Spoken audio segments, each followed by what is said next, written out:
होतं की जे काही टिप्पणी होते त्यासाठी काय मी इथं आलेलो नाही. मला खऱ्या अर्थानं उद्योजकांना चाकणचा न्याय द्यायचा आहे. उद्योजकांमध्ये जो एक संभ्रम निर्माण झालाय तो आम्हाला दूर करायचा आहे. आणि आता देखील म्हणजे मी गाडीतनं जे उतरत नव्हतो ते एवढ्यासाठीच उतरत नव्हतो.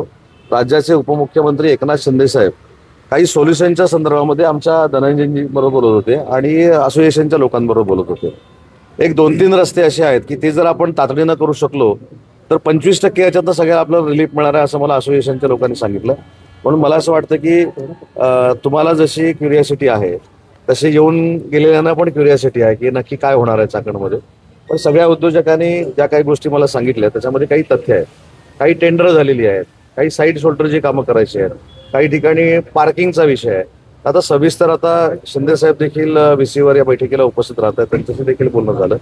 एक चांगला उद्योजकांसाठी दिलासा देणारा निर्णय आम्ही घेऊ आणि नुसता निर्णय घेऊन आम्ही थांबणार नाही. तर याच्यामध्ये जिल्हाधिकाऱ्यांना आम्ही एका कमिटीचा अध्यक्ष केलेला आहे आणि त्याचे आदेश सन्माननीय मुख्यमंत्री मोदी आणि उपमुख्यमंत्री मोदी यांनी दिलेले आहेत. जिल्हाधिकाऱ्यांना एक नोडल ऑफिसर नेमल्यानंतर ज्या ज्या ठिकाणच्या काही समस्या आहेत त्या कशा पद्धतीने त्याचं निरसन करता येईल हे पुढच्या 2 तासामध्ये पुन्हा एकदा भेटून मी आपल्याला सांगेन. परंतु आजची चाकणची परिस्थिती बघितल्यानंतर एका व्यक्तीनं जे माझ्याकडे तक्रार म्हणजे जो ग्रामस्थ आपण म्हणता एकाच व्यक्तीनं तक्रार केली की तो MIDCशी निगडीत विषय नाही आहे. तो PMRDAच्या काहीतरी जमिनीबाबतचा PMRDA आणि त्यांचा वाद आहे. मी त्यांना 6 वाजता इथं बोलवलेलं आहे. त्यांना देखील आपण सकारात्मक न्याय मिळवून देऊ. पण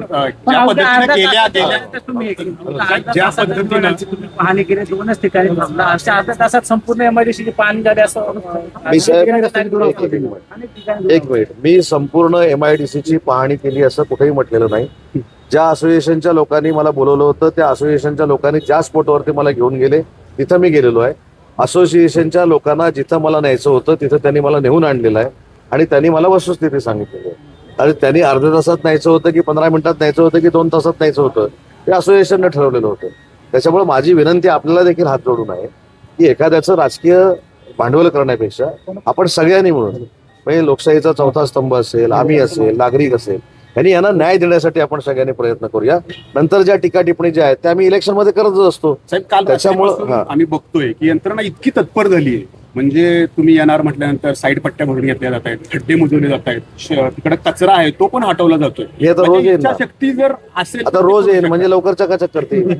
तुम्ही खरं मला असं विचारलं पाहिजे तर तुम्ही रोजच येत राहा म्हणजे चाकण ताबडतोब चकाचक होईल. काल जे येऊन गेले त्यांच्यामुळे काय परिस्थिती झाली आणि मी फक्त येतो म्हणून सांगितल्यानंतर काय परिस्थिती झाली हे त्यांना तुमच्या मंत्री आल्यानंतर हे त्यांना त्यांच्या माध्यमातून कळवा. मी आज आता तुमच्या समोर इथं सांगत नाही. 2-4 अधिकाऱ्यांना जे काही सुनवायचे ते पण सोडवून जाणार आहे. भले मग काही ठिकाणी निग्लिजन्स जर झाला असेल तर कारवाई देखील करून जाणार आहे. म्हणून मी ज्यावेळी पहिल्यांदा तुम्हाला भेटलो त्यावेळी म्हटलं मला जरा थोडं काम करू दे. आता बघून आलो तर अर्धा तास बघून का आला, 4 तास बघून आलो असतो तर मग 4च तास का बघितलं. जे असोसिएशननं मला सांगितलं जे बॉटलनेक होते त्यांना जिथं मला नेणं आवश्यक होतं तिथं त्यांनी मला नेलं आणि त्याच्यानंतर मला त्यांनी असं सांगितलं की बाकी सगळं प्रेझेंटेशन आम्ही PowerPoint प्रेझेंटेशन केलेलं आहे, आम्ही तुम्हाला दाखवतो. आणि त्यांचे वेगवेगळे प्रश्न आहेत. जलजीवनचा प्रश्न आहे, PMRDAचा प्रश्न आहे, म्युन्सिपल कॉर्पोरेशनचा प्रश्न आहे, MIDCचा प्रश्न आहे, महावितरणचा प्रश्न आहे. आता ह्या सगळ्या गोष्टी अंडरग्राऊंड केबल टाकलेली जी आहे ती पण त्यांनी मला दाखवली ना. आणि ते मला दाखवायला जात असताना की प्रातिनिधिक दाखवत होते की आपल्याला काय करायला पाहिजे. आता त्याच्यावर डिसिजन घेणं महत्वाचं आहे. नुसती पाहणी केली मंत्र्यानं किंवा कुणी येऊन कामं होत नसतात. त्याला डिसिजन मेकर लागतो आणि तो डिसिजन घेऊन आपण जाणार. मागच्या वेळेला पण मागच्या वर्षी म्हणजे दिवंगत अजितदादा ज्या वेळेला आले होते त्यावेळेला पण विभागीय आयुक्तांच्या अंडर एक उच्च समिती नेमलेली होती. परंतु आता परत एकदा नेमलेली आहे. त्या उच्च समितीने काही केलं नाही कारण ह्याच्यामध्ये 4-5 मोठे भाग आहेत. मी ज्यावेळी उद्योजकांबरोबर बैठक घेतली होती आणि मी त्यांना 27 किलोमीटरची कमिटमेंट केली होती कॉन्क्रिटीकरणाची. त्या 27 किलोमीटरला मी पैसे मंजूर करून दिलेले आहेत. त्यातले काही किलोमीटर रस्ते झाले देखील आहेत. आणि अजून आता मी एक निर्णय घेतला बोलता बोलता की आता उरलेले जे पैसे आहेत आता मला किती निधी आहे त्या मीटिंगमध्ये कळेल. जी काय लेन 17-18 किलोमीटरची शिल्लक राहिली MIDC मध्ये ती जिथं असोसिएशनला पाहिजे किंवा जिथं लोकांना पाहिजे तिथं खर्च करण्याचा आम्ही निर्णय घेतोय. म्हणजे आवश्यक ठिकाणी ते जर आता सगळेच आवश्यक आहेत पण आता इमर्जन्सीनं कुठं जर करायचे असेल तिथं आपण तो मंजूर करण्याचा निर्णय घेतोय.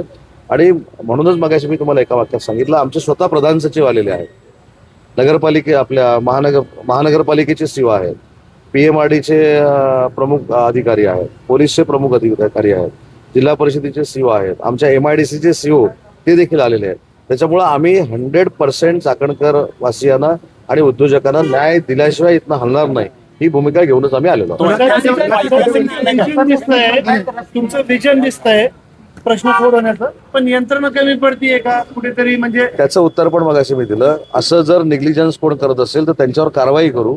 म्हणजे इथं कारवाई केल्यानंतर अख्ख्या महाराष्ट्रातले अधिकारी सुधारतील. तो ऐतिहासिक निर्णय काय आहे? पण आता जे खड्डे भरले तर मी तुम्हाला काय सांगितलं की अपेक्षित असलेला 100% निकाल देणं म्हणजेच ऐतिहासिक निर्णय आहे. आता म्हणून मी बघून आल्यानंतर तुम्ही मला सगळे प्रश्न विचारले, म्हणजे चर्चा पण नाही केली. महापालिकेची मागणी करतायत सगळे. ते महानगरपालिका नंतरचा विषय आहे. आता आपण चाकण MIDC, चाकण PMRDA, चाकण नगरपंचायत नगरपालिका जी काय असेल ती, सार्वजनिक बांधकाम विभाग, महावितरण आणि CO यांच्यावर चर्चा करू. स्थानिकांच्या प्रश्नाबाबत विचार होणार की नाही? अवस्था पाहून साहेब मी काय सांगितलं, प्रश्न प्रत्येकाच्या तोंडातनं तोच आलेला आहे, उत्तर पण माझं तेच आहे. आता मला तुम्ही 2 तास जर बैठक करायला दिली तर भविष्यामध्ये चाकण MIDC कशा पद्धतीनं अपग्रेड होईल यासाठीची बैठक आहे आणि ती अतिशय चांगल्या पद्धतीनं करू ना. मला ती बैठक तर करायला द्या. स्थानिकांना दिलासा मिळणार का? स्थानिकांचे सुद्धा म्हणणं आहे की आम्हाला याचा मोठा त्रास होतो, उद्योगधंद्यावर आमचा विचार करावा, कचऱ्याचा प्रश्न, पाण्याचा प्रश्न, या संदर्भात चर्चा होणार का? क्या आज आपने जो समस्या है यहाँ की जो एसोसिएशन है उन्होंने जहाँ जहाँ मुझको लेके